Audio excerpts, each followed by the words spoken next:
Before we get stuck into this final session, I'd like to acknowledge all the members of the Victorian Parliament that are here today to listen to this very important session. We know you are busy and there are probably 1,000 other places that you need to be right now. Your presence here today and acknowledgement of the importance of community will not go unnoticed by any of us, whatever our own political persuasions are. This is a really big year for Victoria, with a very big, important euthanasia bill being considered very soon.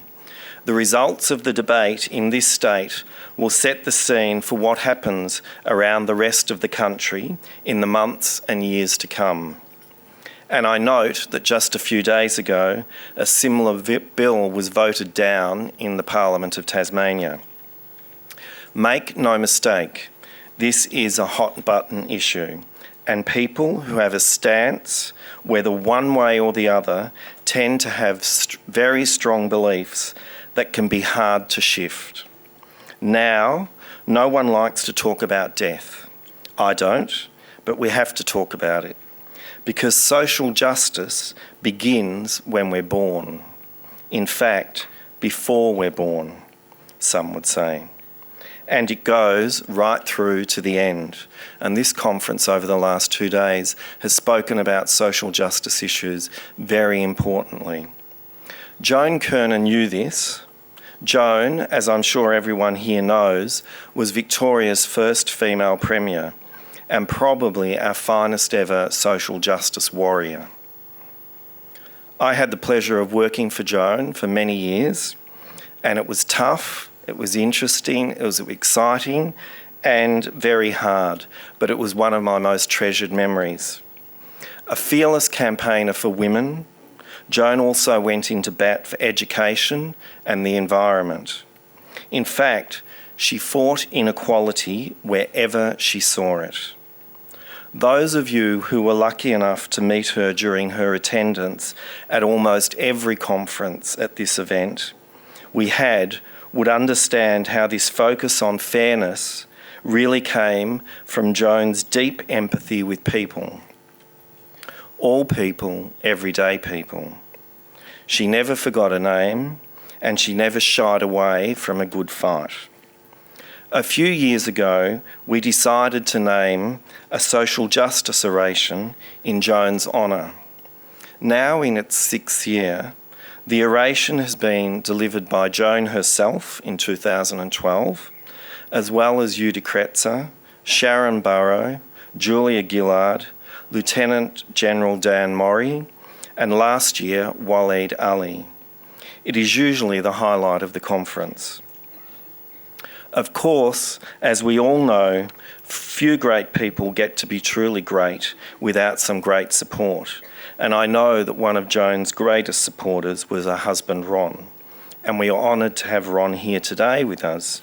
Welcome, Ron.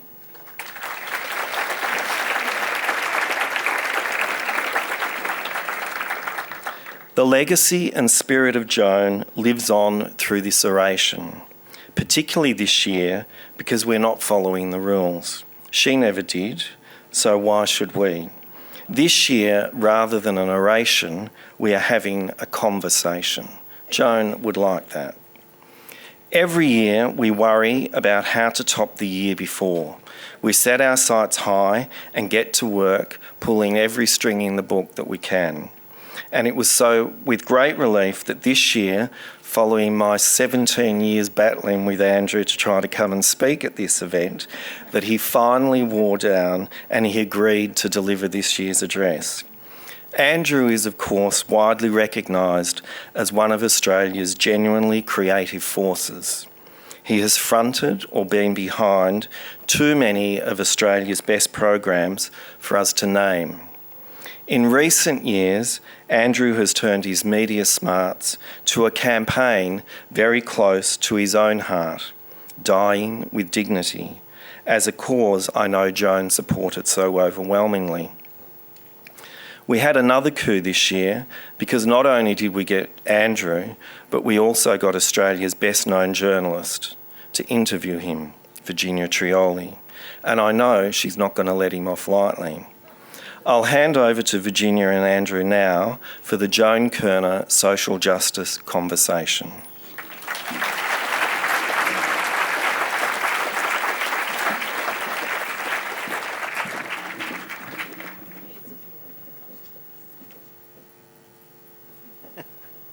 Hello, Andrew. Hello, Virginia. We are going to have what I hope is a polite conversation. Well, maybe not so polite. I hope it is. Yeah. But there are some tough observations and arguments to be made on both sides today, and possibly some hard questions to be asked. But Andrew wanted us to start today with a video, a little message, which he says to me might be the only moment of levity that we get in our afternoon ahead. So we'll start with that. Well, I haven't thought about it that much, but perhaps just go to sleep one night and that's it. I mean, everybody wants to die quickly and painlessly, of course. I would like to go happily and then take a pill and with a few friends, a drink of scotch. Ha ha.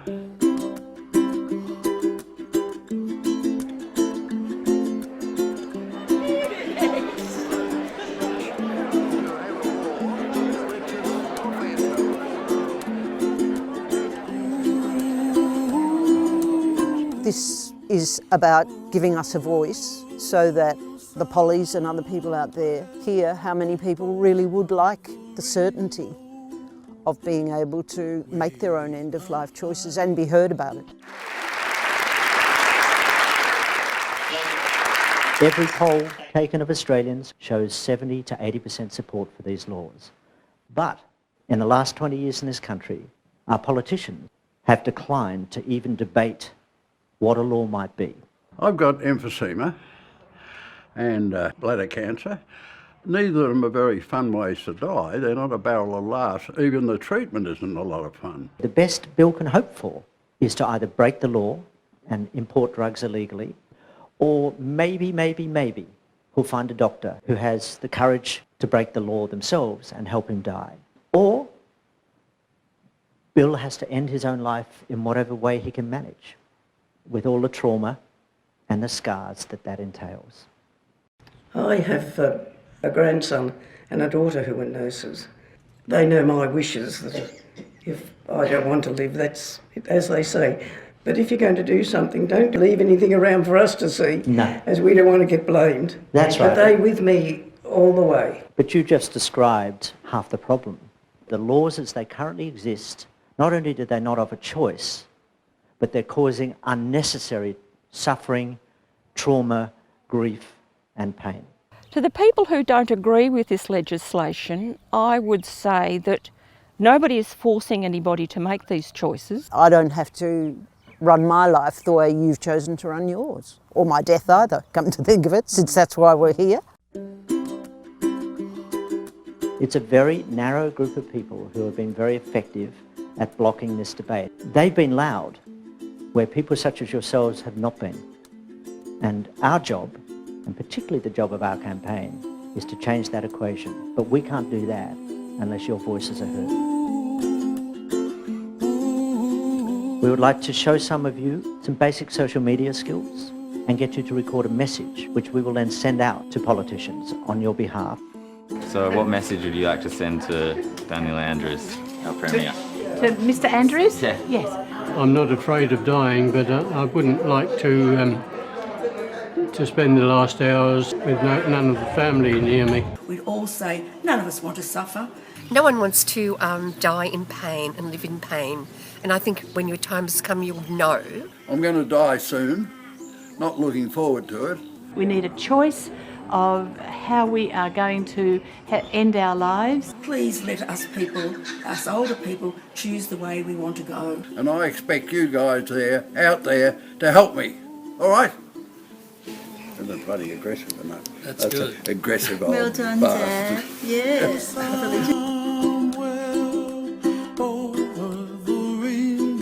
gonna smile? Oh, well, look horrible. No, you don't. This is my voice and our choice. You have to blow a kiss to the camera. You have to go.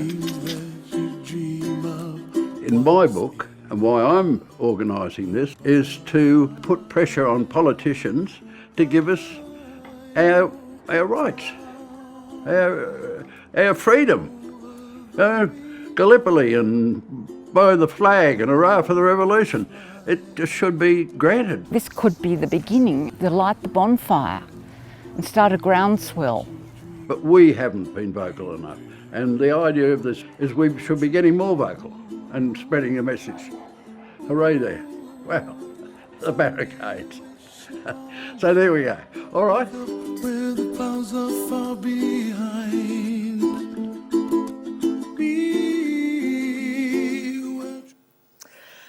Good afternoon. Thank you, Virginia. What a great honour to be invited to give the Joan Kerner half oration and interrogation this afternoon. And I'm going to start with a spruik, if we could get that slide up, please, because I'm not just here out of the goodness of my heart. I'm here to enlist your support to see that these laws happen, and those details are there. Please take them down. I'd also like to start with an acknowledgement and an apology. The acknowledgement is that not everybody in this room agrees with these laws, and some feel very strongly that they shouldn't exist. And I deeply respect that view, particularly if it's a moral or religious view. I very much respect your right to hold that view. I disagree that you should impose that view on everybody else. The apology is that some of what I'm going to tell you today is very hard to listen to. And in my experience, whenever I talk about it, it stirs ghosts in the room. There are people, I have no doubt, sitting here today that have stories which will chime with some of the stories you're going to hear. And I apologise if they cause further distress, but this is an issue we can no longer look away from. We have to look it squarely in the eye. How did I get to be here? One of the lowest examples of humanity that could possibly exist, a two-time failed Logie nominee. How do I get to be talking about this subject? From watching my own father die, badly in pain 20 years ago, helped in the only way that people can still be helped. Allegedly, the morphine was upped to ease the pain. But over those 3 days, it didn't ease his pain and it didn't ease ours, and I will never forget the most profoundly shocking thing I ever saw, which was that 3 days. And as I speak to you now, I see my father's face. It wasn't at that moment, I was in my late 30s, that I thought, well, I believe we should have a law for assisted dying. Like most people in that situation, like most families, we were traumatised. It happened, we got on with our lives, we buried my father. It wasn't until many years later that I read an article in the Monthly magazine by an Australian writer called Margareta Pos. And her father, Hugo, was Dutch, where they have a law for euthanasia. And he was dying of cancer. And she was invited over for his final week. A date had been set where the doctors were going to come and with his consent end his life and his suffering. And she described this extraordinarily civilised week where he farewelled his friends, where he rang his ex-wife and reconciled, where his children were around him, and where on his last night on earth, all the big things had been said. They had a lovely family dinner. He spent his last night listening to Mozart, looking at the night sky, took a sleeping pill, got up early the next morning. Remember, this was a man dying of cancer. This is not a lifestyle choice, as people like to paint it sometimes. And when the doctors came at the duly appointed time and he gave his consent, this man who was seriously ill was humanely helped to die. And I contrasted my father's death with Margareta's father's death, and I asked myself, why can't we have this law in Australia? That was about 2.5 years ago, and I didn't intend to end up on this path, but I've pretty much spent my time full-time since then trying to answer that question. And in that time, I have travelled around the world and around this country and spent thousands and thousands of hours talking with people on all sides of this equation. The very first place I started was, in fact, an anti-euthanasia convention with speakers from all over the world in Adelaide, and I took very careful note of the very powerful arguments against, and I used those as my guide when I travelled overseas to the Netherlands and Belgium and twice to Oregon to measure up what I was being told against what I found. In the end, I came to the strong conclusion that the reason we don't have this law in Australia is a very bad reason. It is, as I mentioned in that video, It is a narrow but powerful group of people, very paternalistic group of people, largely men, the heads of our religious organisations, many of the heads of our medical organisations, who are deciding for personal beliefs that these laws are unacceptable, very much against the evidence of how these laws work overseas, strongly against the evidence of the damage being caused in our own society, and deeply against the frequently and broadly expressed wishes of the Australian population. So I decided, as I thought about this, I thought, you see street marches for pretty much everyone, but there's one group of people you never see marching in the streets, and that's the terminally ill and the chronically ill. And why is that? Because they are our weakest and most vulnerable. And they're actually having the help that they so deeply request being denied to them by some of our most powerful organisations, claiming to be protecting the vulnerable. So I decided to set up an organisation called Go Gentle Australia to help be their voice. And that's why that slide's up on the screen, because I want you, those of you who believe in this, to also be their voice. And one of the first things we did was pull together this book called The Damage Done, because I've noticed a common thread amongst those that oppose these laws, which is that they make the actual suffering in our community magically disappear when they argue against these laws. And this book is a collection of 72 testimonies. We pulled it together in just 4 weeks. We could have written twice this book easily, 3 times by now, from families, carers, patients, doctors, nurses, coroners, about the damage that is happening in our community because we don't have a law to assist people to die. And I'd like to read to you just the introduction because it sets the scene for today. As she was dying of cancer in 2015, 90-year-old Eileen Dorr kept a diary. Despite her clearly stated wish to die, she was forced to endure 17 painful weeks until the disease finally took her. Hoping to hasten nature's course, she began to starve herself to death. In her diary, she wrote, "My country's laws decree death by 1,000 cuts for me." Eileen's is one of 72 testimonies in this book that describe with horrifying clarity the damage being done across Australia in the absence of a law for assisted dying, written by sons, daughters, husbands, wives, partners and friends, as well as the dying themselves. They detail trauma and suffering on a staggering scale. The testimonies have come from people of all ages and walks of life. They represent almost every Australian state and territory. They are blue-collar, white-collar, devoutly religious, avowedly not. The diseases they faced are mostly cancer, but also multiple sclerosis, motor neurone disease, and other medical horrors. What brings them together is the cruel way in which they all suffered or suffer still. With descriptions such as akin to torture and like a horror movie, what strikes you about these testimonies is the repeated expressions from those left behind of shock, anger and helplessness, sometimes reaching back decades. Some describe keeping grandchildren and children away from a cherished parent or aunt or grandfather because the dying was so hideous, so scarring. Talking about death is hard enough. Talking about bad deaths is even tougher. It takes courage. For many, it means admitting to the terrible sense that they failed their loved ones. Perhaps bravest of all are the testimonies from doctors and nurses, some of whom have openly admitted to helping patients die. The trauma many of them have had to deal with in the face of their patients' suffering is palpable. May their example encourage others in the medical profession to come forward and speak openly about what they've seen and even what they do. Had the abuses, cruelty, and harm inflicted by our laws, and so vividly captured in this book, happened within one institution, we would long ago have had a royal commission. But because they've happened in many places, palliative care wards, nursing homes, general hospitals, people's houses, and because each has been a private tragedy, they've been invisible, deniable, ignorable. This book is not intended as a critique of Australia's palliative care services or the dedicated doctors and nurses who give their best. Rather, it reveals what happens despite their best efforts. In June 2016, a cross-party Victorian parliamentary inquiry into end-of-life choices reported on the evidence it had uncovered.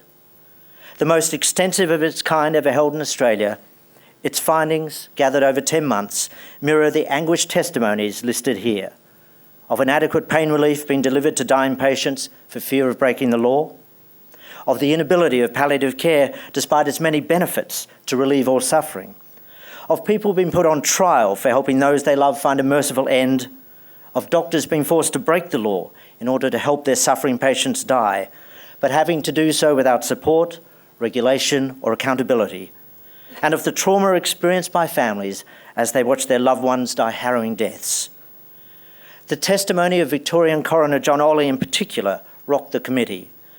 Coroner Olley told of the horrific ways in which desperately ill Victorians are taking their own lives in order to end their suffering. This included a 90-year-old man with prostate cancer who killed himself with a nail gun. Coroner Olley estimated these violent, self-inflicted deaths are happening at the rate of 1 a week in Victoria. He went out of his way to emphasise that these people did not have a history of mental illness, that they came from loving families, and that they were beyond the help of palliative care. Faced with such evidence, the committee found that maintaining the status quo was unacceptable by a majority of 6-2, reflecting the 80% support amongst the Australian public. They recommended a law for assisted dying be passed in Victoria. There's every reason to believe that the harm the committee found in Victoria is happening across Australia and that it's not going to go away or get less. As our population ages, it will only increase, and yet our politicians have declined to address it.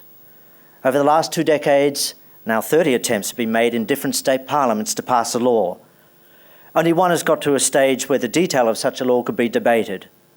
And the claim most commonly used to defeat it, that, quote, no safeguard can be devised to protect the vulnerable, has never been seriously examined, despite voluminous evidence from overseas that safeguards can and do work. The testimonies written in this book stand as a rebuke to this dereliction of duty. They are serious questions of us as a society. After all, who could be more vulnerable and in need of protection than a person who is dying? Enough copies of this book have been printed to send to every state and federal politician in Australia.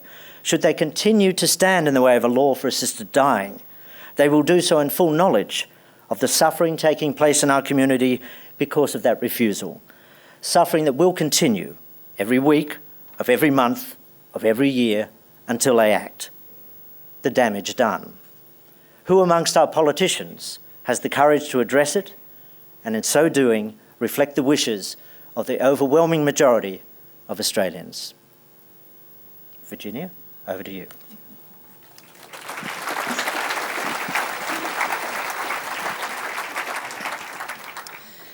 You spoke to us about the really difficult time that you and your family went through watching your father die, and you've spoken about that before.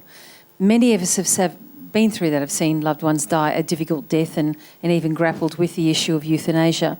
But we don't all become advocates like you have on this issue. What do you think it was that tipped you into that place, and are you surprised at where you find yourself now?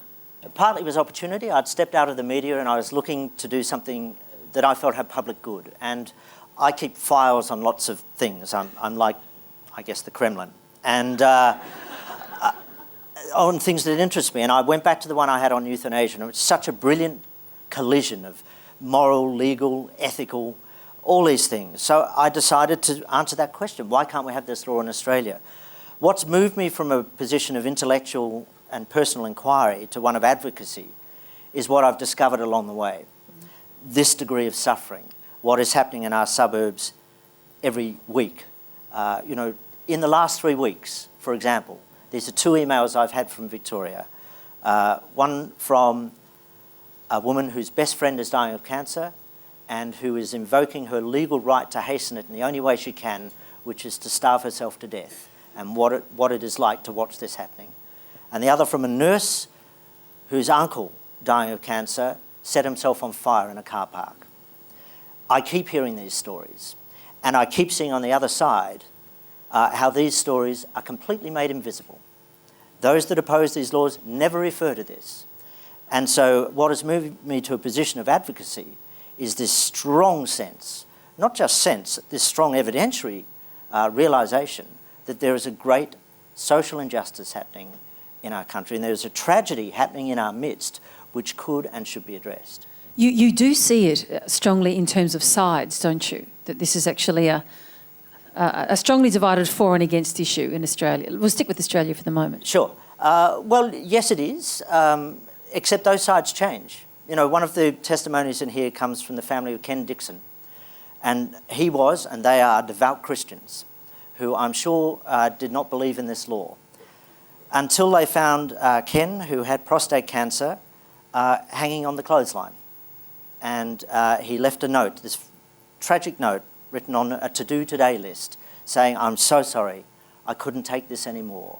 And the family collectively, I think there's 7 of them, have signed their testimony in this book saying, look, we're devout Christians, but surely something can be done to help someone like our father dying of a terminal illness. So let's talk a little more about that entrenched group of, you said just before, mostly men, and powerful aligned voices who you say shut this discussion down and shut down any legislative change. Who are they?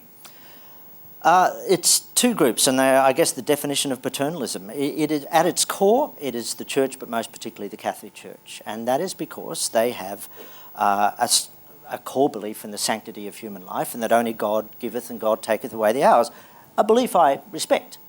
As I said, I have no issue with their belief. I have an issue with their imposition of it on everyone else. That view is expressed in various ways. First of all, in perfectly straightforward democratic ways, in that they invoke their democratic right to encourage their congregations to write to MPs, as they're doing right now in Victoria, and they go and represent themselves to MPs as leaders of their denominations, as they're doing right now in Victoria. But also in subtler ways, through groups that are affiliated with them, that have been extremely good over the years at distorting the facts of this debate and spreading misinformation. But there is another way in which religion expresses itself, and it's quite a hidden way, and it's actually the most effective way in this debate, in that 60%, or just under 60% of our palliative care in this country is actually provided by the Catholic Church. And they do a magnificent job. They're really good at what they do. But their very core belief, handed down from the 13th century, St. Thomas Aquinas, is we will not prolong nor hasten death. There is nothing they will do, because it's against their belief, to hasten the death of a patient who they may not be able to help in any other way, and who by their own records might persistently and clearly request to have their death hastened. It is against their core beliefs to hasten it. So they present themselves as a medical argument, as in, no, palliative care can take care of this. And nowhere do you ever see it mentioned that it's actually their core Catholic belief that is driving the argument that they're making. The other group, which is not necessarily religious, is the hierarchy of our medical bodies, most particularly the AMA. Now, the AMA last year did a survey of its members on this issue, and reflecting similar medical organisations in countries where these laws exist, their membership was split, almost 50-50 on this issue. 45% of doctors thought there should be a law. A third of them said if there was a law that they would assist a patient if so asked. Half of them said that they certainly believed that assisted dying was good medical practice. And 2/3 of them agreed with the proposition that palliative care could not always deal with the suffering of its patients. So the correct position for the AMA to have taken to reflect their membership on this would have been that taken by their sister organisations overseas, which is a neutral position.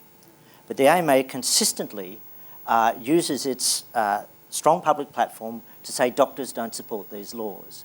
And in the debate that just happened in Tasmania, and they did this in South Australia last year too, amongst the lines of attack that the AMA ran were under this legislation, what's to stop someone with acne being helped to die?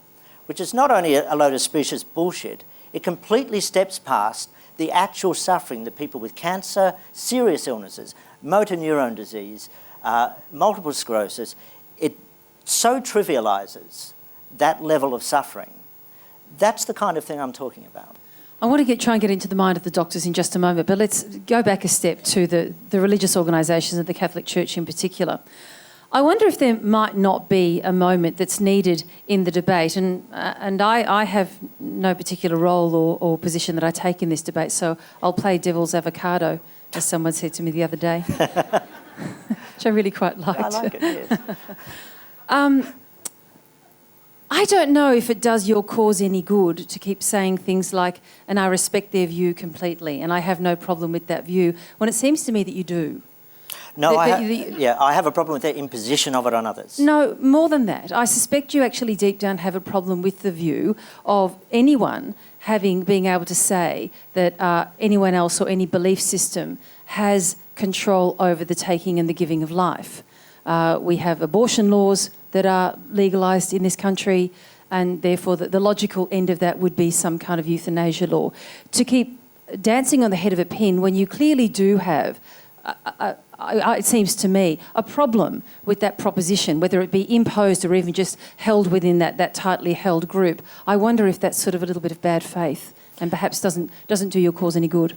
Well, I'm not. Other people will judge if it does the cause good, but you misrepresent me. I do genuinely respect their view. If it is, there are people I've spoken to within this debate who strongly believe in the salvational value of suffering, who believe that death, that we should suffer as we die, the example of Christ on the cross, and they are welcome to that.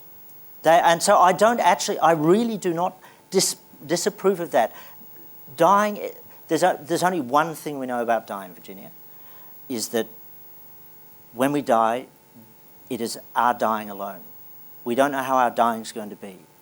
And some people have deathbed conversions, some people go the other way. I do remember a palliative care nurse at St Vincent's Hospital in Sydney at 3 o'clock in the morning saying to me, people die pretty much as they've lived. They don't, if they've always been cantankerous, they die cantankerous.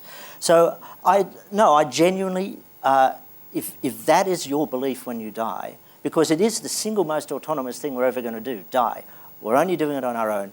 I do support that. My issue is very much about the imposition of that belief on others. And our laws as they currently exist enforce the imposition of that belief. But I'm trying to get to the complexity of the paradox, within that group of people who may even believe that too, yes. Who may be, baptised as Catholics and live that way, and yet at the end of life find themselves in this position of wanting to be freed and released of suffering, but nonetheless understanding that this is the philosophy within which I have to live yes. and have to die.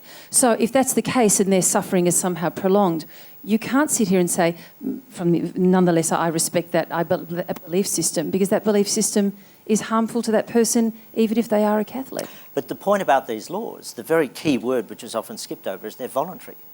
So if somebody doesn't believe in that, they have every right not to believe in that. That is the whole point. My issue is that the way things currently exist, a narrow group of people are imposing their belief system on everyone else, and in a very specific way. I'm not talking about a general philosophical point. Let me explain how this plays out. Under our current law,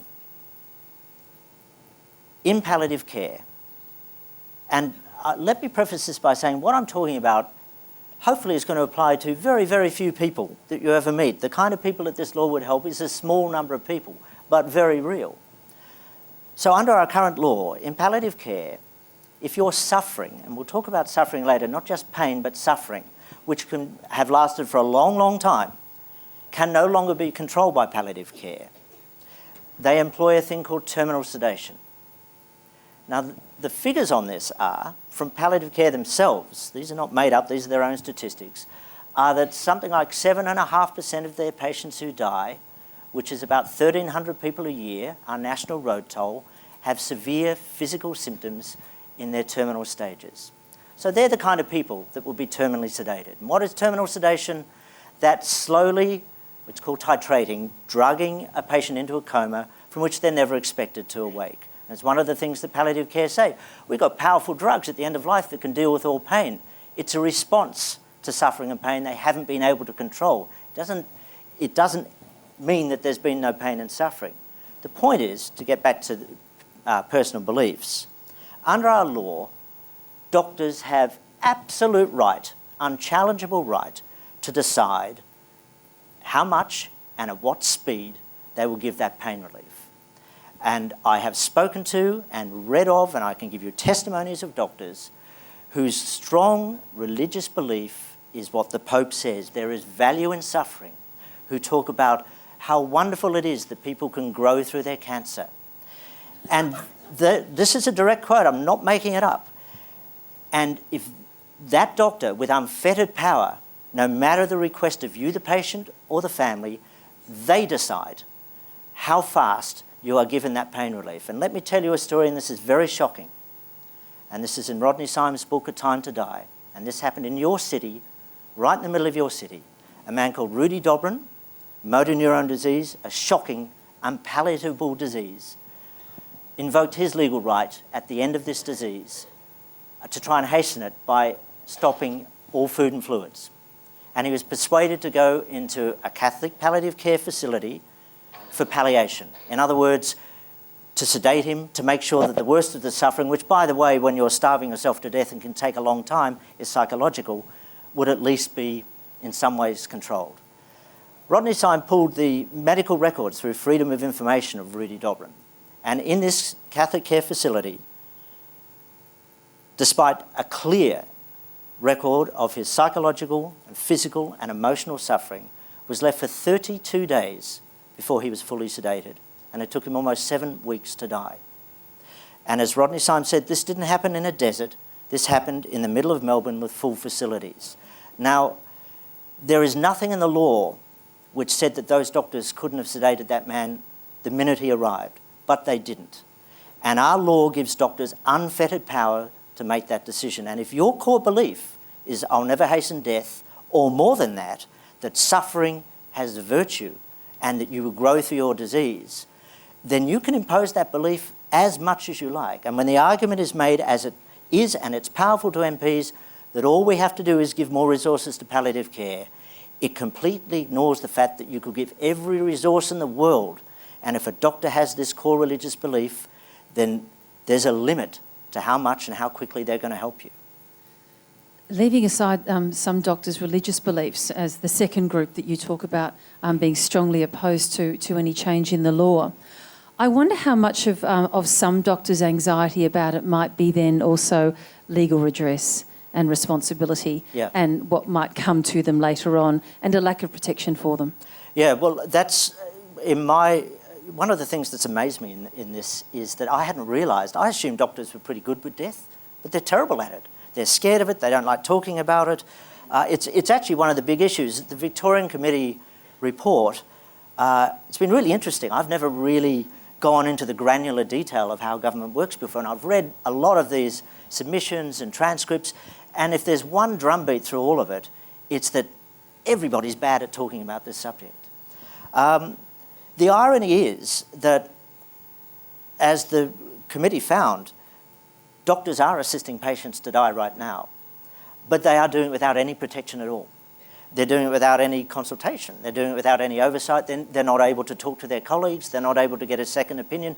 They're not able to do any of the things that the law that is being proposed will do. And there is a deeper irony to this, which is, when you think about it, the AMA's position, for example, arguing against this law, what they're actually saying is it's much better if our members just continue to break the law and we all turn a blind eye with no protection, rather than that we give doctors protection, because this is why these laws exist overseas. These laws, nowhere do they legalise assisted suicide. What they give a narrow set of criteria within which doctors can act to help dying patients, and if they follow that criteria, the doctors are protected from prosecution. I want to, at some point, and a little bit later, we'll run through what the state of play is internationally. But when I dived into this subject because of our discussion today, Andrew, it was fascinating to me, and I had no prior knowledge that this discussion always breaks down, it seems to me, into a contest between palliative care and euthanasia. Has it historically always been thus? In this country, yes, and I think that's really tragic. And I think the person that speaks best to it in this country, well, there's two. One was a man called Clive Deverell. And Clive Deverell, you may not have heard his name, but he started palliative care in Western Australia as the first president of palliative care. And in the last couple of years, Clive started to speak openly about the great tragedy that palliative care had become a weapon in this argument and a weapon against these laws, when it was clear that within their own walls they had what he called nightmare sessions, where they would talk about the patients they couldn't help. And it was clear that what was happening at the very end of life was being shut down. That conversation about it was being shut down. And Clive spoke about this publicly in Western Australia as the former head of palliative care, so a pretty persuasive witness. Clive himself had cancer, and on election day in Western Australia earlier this year, Clive shot himself in a public toilet, and in the farewell note that he left, which was a long one to his family, and it wasn't just about this, but it's relevant that he said this, he wrote that suicide is legal but euthanasia is not. Now that's a pretty powerful finger being pointed at his own organisation. The other person that speaks powerfully to this is the father of Australian palliative care, the emeritus professor, Professor Ian Maddox, the first president of the Australian New Zealand Palliative Association, who says that if helping someone who is dying with compassion and love is what palliative care is all about, then assisted dying is part of that. And it's time the profession embraced it. And he's consistently tried to build a bridge between those who advocate for these laws and palliative care, because the truth is, assisted dying is the essence of palliation. And the example of that happened again in this very community last year. Some of you may have seen an Australian story featuring a man called Bernard Erica and Dr. Rodney Syme. Bernard Erica was dying of tongue and throat cancer. And as a result of the Australian story, it became known that Dr. Syme had offered or potentially offered Bernard Erica Nembutal, a drug that can peacefully end his life. And the Medical Board of Australia brought an action against Dr. Rodney Syme, ordering him to cease and desist from endangering the lives of his patients. So Dr. Syme did something he'd wanted to do for a long time. He took it to a public tribunal. He took it to the Victorian Civil and Administrative Tribunal, who heard the case against him, heard Dr. Syme's explanation, which was that the deep psychological distress that this man faces in the event of his certain death and the suffering that lies ahead is what I'm trying to help him face. And in offering the provision of these drugs, it is not to offer him death, it is to help him deal with the remainder of his life. They heard from Bernard Erica himself, who said in 2 submissions very clearly, no doctor has been able to offer me any comfort from the distress and anxiety I'm facing, knowing what lies ahead, until I met Dr. Syme.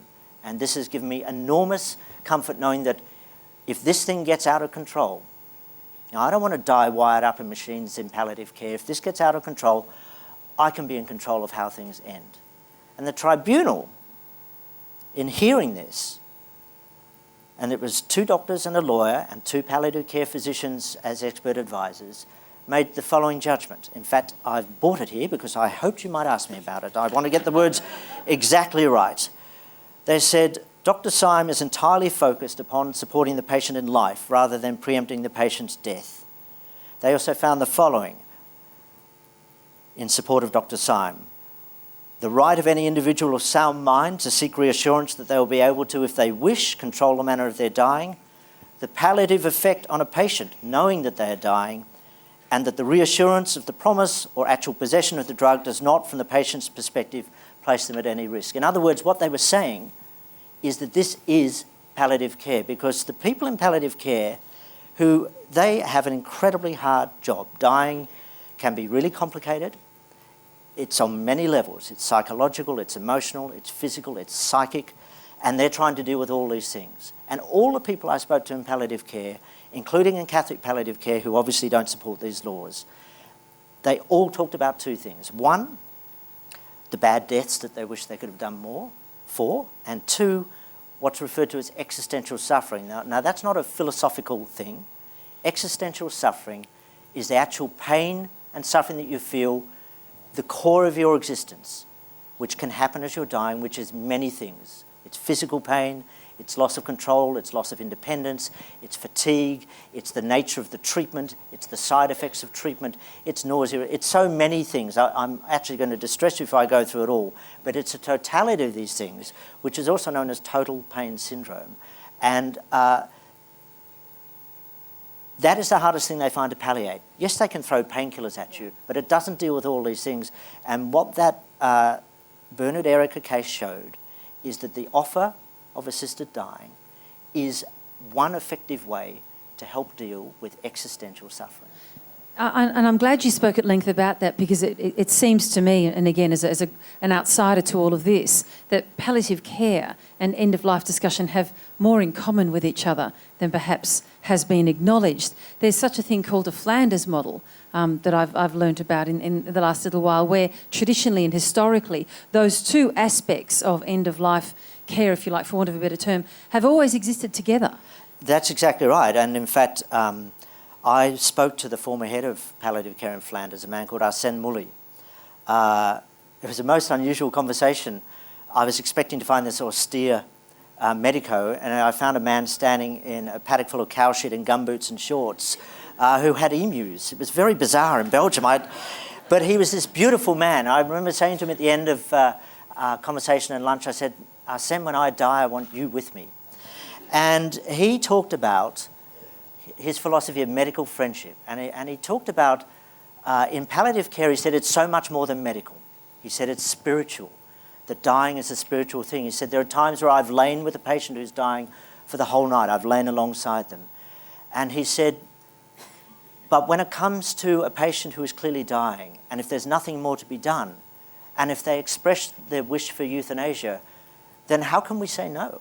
How can we tell a patient who is suffering, no, tomorrow you should suffer more? And so in Belgium, and in the Netherlands, and in Oregon, it is understood that palliative care and assisted dying are the same thing. In Belgium, 3 out of every 4 euthanasia deaths happen within palliative care. In Oregon, 9 out of every 10 of those deaths, those people are also in hospice care. These things are not apart, and that's why Clive Deverell was so sad that palliative care has been weaponised in this, fighting against these laws when in fact they should be together. Our time is on the wing, so let me quickly put to you then a few misgivings that might be felt by either people in the room or people in the community. The concept of a legalising of some kind of assisted death, I can imagine, would be perhaps opposed by some, not for the religious reasons or even the medical control reasons that you explained before, but perhaps for the same reason that many oppose capital punishment. Not that it's not warranted, but that we can get it wrong. Now, Well, how do we ensure that we don't get it wrong? Okay, well, I guess what you've got to look at is what is the law and how do we know that it's worked safely overseas? And I'll try and make this as quick as I can. So the Victorian Committee did what no other committee's done before in Australia. They travelled overseas to Switzerland, Canada, Oregon and the Netherlands. It's legal in 4 countries at the moment, isn't it? In more countries than that. It's, in fact, there's versions of it in Germany, in Colombia, Canada as well. Okay. I think I mentioned Canada. 1 in 6 Americans have access to this law, which when you think about a religiously more conservative country than Australia, you think, well, how did that happen? It happened because they got a sensible law and it works. Anyway, how did the committee come to this conclusion? There's a pyramid of things. First of all, there are a series of independent, in-depth inquiries that have looked into these laws ahead of the Victorian Committee. And the most serious of those were in Canada. One went over 2 years in Quebec. Another one was done by a judge in the British High Court, British Columbian Court, where she brought in witnesses and affidavits from around the world, for and against, the most extensive and exhaustive review of all the evidence for and against. And she concluded in the end that not only do safeguards work, but that there is no reason why a regime can't be designed in their country where safeguards work. That decision was appealed, and then all that evidence was reviewed again by the Supreme Court of Canada, who unusually, unanimously decided in her favour and talked specifically about the voluminous and exhaustive evidence she'd gone through and that her conclusions were correct. So the Victorian Committee started there.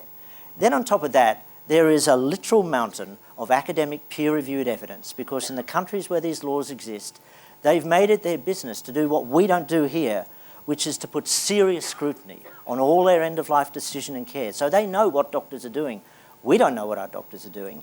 And the overwhelming preponderance of this evidence supports that these laws are working and as they should be. Then the committee went to these countries and they spoke not just to people that support these laws, but people against. And there they discovered the truth that those who oppose these laws would rather you didn't realise, that these laws sit squarely in the centre of these societies. They were passed by clear majorities of their elected parliaments. The Dutch laws were both framed by and are still championed and used by the Royal Dutch Medical Society, their doctors. The Belgian laws came from within palliative care.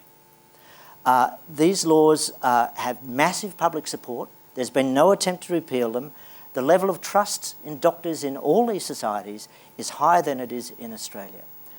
Then on top of that, on top of all that evidence, is the reality, as I just said, that there's been no attempt made to repeal or pull these laws back by any of these societies. So we know that these laws work. Describe, if you can, the checks and balances. Describe a system and the way that it might work. Well, I'll describe this. We still don't know exactly what the legislation is going to be in Australia, but we have a sense from the committee's recommendations.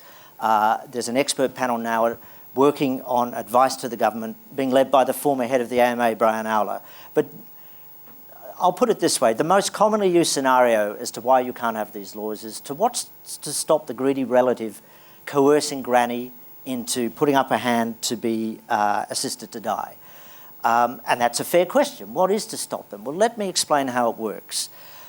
First of all, this mythical granny has to make a verbal request to be assisted to die. Now, under the laws as they're going to be proposed, you have to have a serious and incurable condition, and you have to be in the last, according to 2 independent doctors, in the last weeks or months of your life. And 2 doctors can determine that, because as we know, sometimes that can, that's mercurial. It's actually hard to absolutely. pin that down. Not all doctor prognoses are right. Interestingly, doctors tend to be more optimistic, research shows, rather than pessimistic. They tend to give a longer time frame than a shorter one. But remember, these laws are voluntary, so it's not a doctor actually. All a doctor has to do is make a diagnosis. Now, we're talking about a serious and incurable condition. We're not talking about acne. The vast majority of people that access these laws, the overwhelming majority, 80–90%, have cancer, or it's motor neurone disease, or it's multiple sclerosis. It's a serious disease. So when you front up to a doctor saying, I think I want to access this law, you have to present with a serious disease. They are going to your medical records, they're going to your specialist. It's very, very difficult to coerce somebody into presenting a disease they don't have, and even more difficult to coerce 2 doctors, independent of each other, whose work will be open to review. Unlike now, where end-of-life decisions, there is no review, it's very difficult to coerce those doctors to agree with that disease that doesn't exist. And then, once the 2 doctors have established that we're at the end of times? You have to make a written request, a verbal request. You then have to make a written request, which is witnessed by 2 independent witnesses, then another verbal request, and there has to be at least 2 weeks in between these. If then both doctors agree, if they have any concerns that it's a psychiatric thing that is driving your request, they can refer you to a psychologist or a psychiatrist. They then, if they agree, the primary doctor, the first doctor you approach, can write a prescription for life-ending medication. This is a drink that you and only you can take, which will end your life peacefully. It is the ultimate act of voluntariness. So only you in the end can take that drink. What if the doctors don't agree?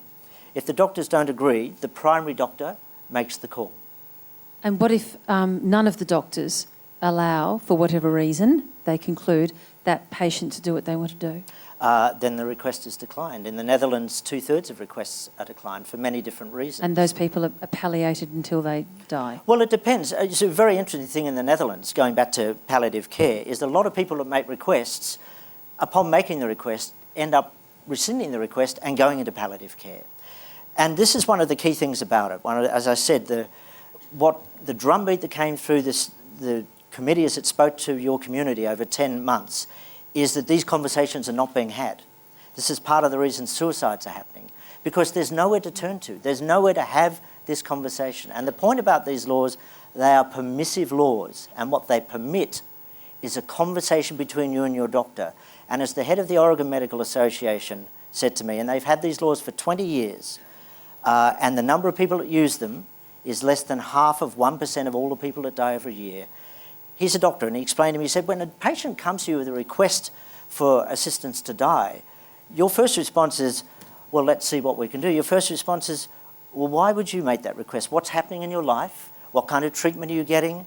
What kind of support do you have? What's happening in your family life? Doctors don't want to do this. Doctors are inherently conservative. To assist a patient to die is a very major thing for all people concerned. Yes. And so the law mandates, as it's being proposed, that doctors must go through all treatment options with the patient.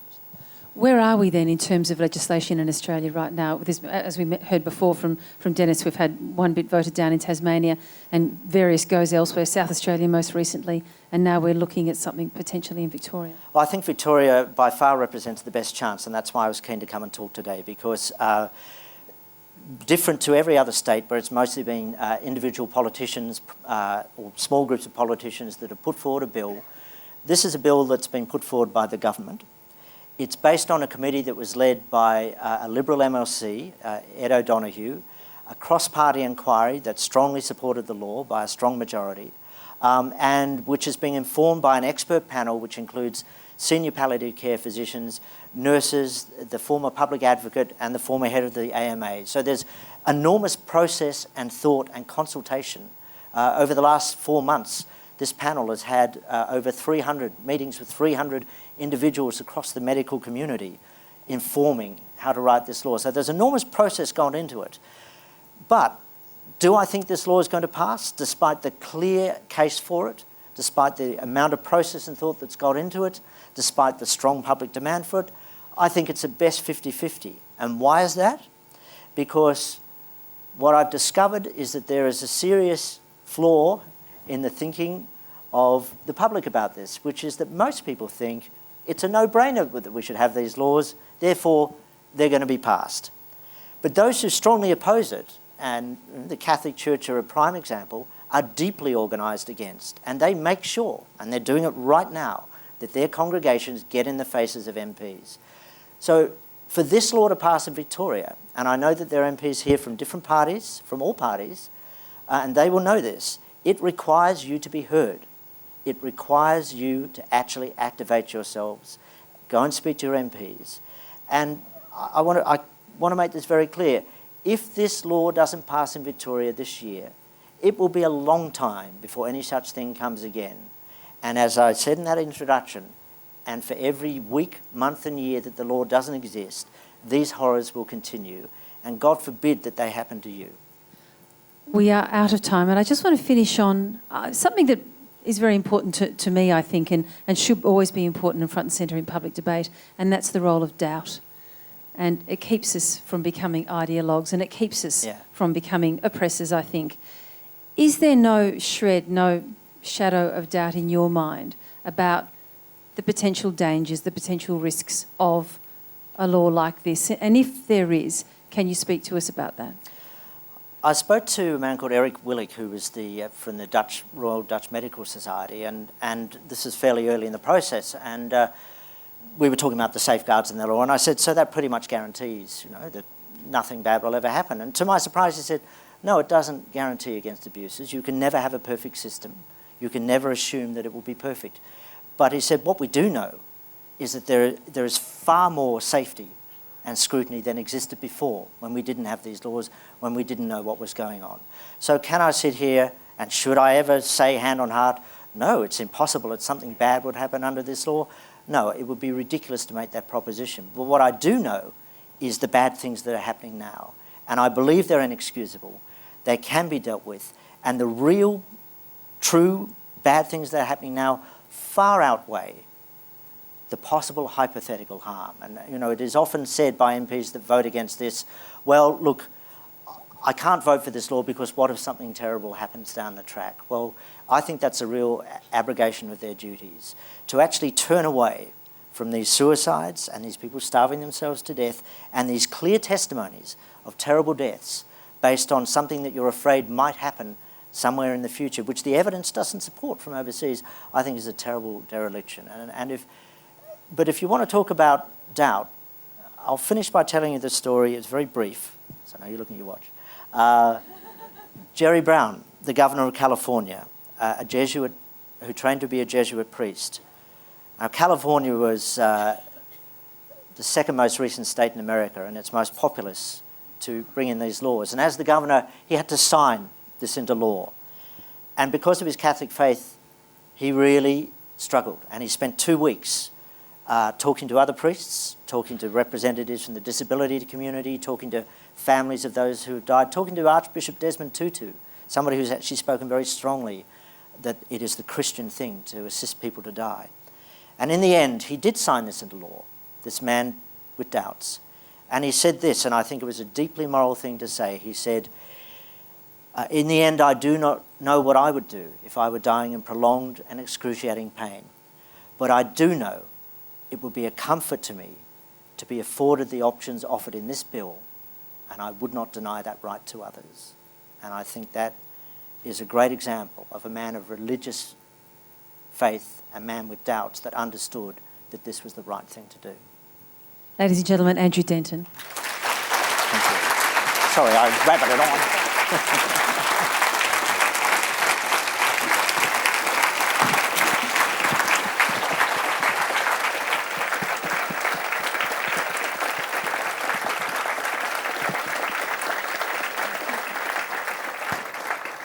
I think what an amazing, beautifully argued case for euthanasia and dying with dignity. I want to thank you, Andrew, for actually coming and delivering the Joan Kerner social justice conversation. I think Joan would be sitting, well, she's a non-believer, so she wouldn't be up there, but she would be somewhere, if you believe in that stuff, saying, what a proud tribute to her legacy and to a wonderful oration for social justice. All of us, whatever our beliefs, may you argue them strongly. May the Parliament do a wonderful thing, whatever that be. And when you listen to that discussion, beautifully interrogated by Virginia, I certainly have my view, and that would be supporting that legislation. But that is up to you and up to Victorians. I also think it's an incredibly proud position that Victoria has to hopefully do something that no other state in Australia has had the courage or the values to do.